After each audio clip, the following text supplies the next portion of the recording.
Kementerian Pertahanan Rusia baru saja merilis sebuah video yang memperlihatkan kerja tempur dari personel militernya saat menggempur pertahanan lawan. Rekamannya diunggah di akun Telegram @mod_Rusia pada Selasa 17 September 2024. Bekerja sama dengan kelompok pengintaian tingkat lanjut dan pesawat tak berawak, kru Grad MLRS Rusia menembaki lokasi musuhnya, benteng dan titik pengamatan serta rute pergerakan peralatan militer dan senjata api jelajah angkatan bersenjata Ukraina. Karena tugas tersebut memerlukan respon cepat dan ketenangan maksimal, awak kendaraan tempur Grad MLRS bertugas sepanjang waktu. Kali ini, kru Grad MLRS menghancurkan posisi dengan personel peralatan militer dan fasilitas penyimpanan Ukraina.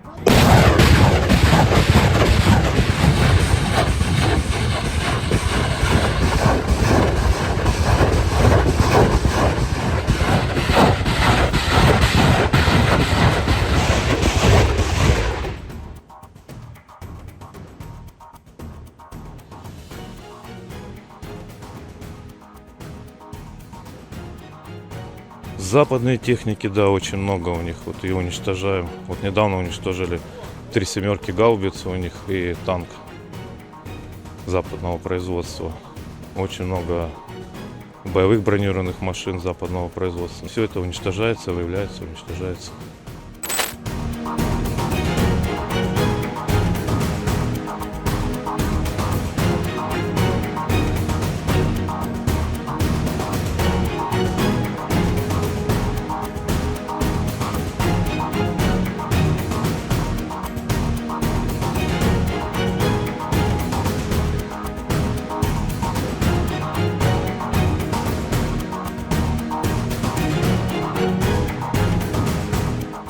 Download Tribun X sekarang, menghadirkan lokal menjadi Indonesia.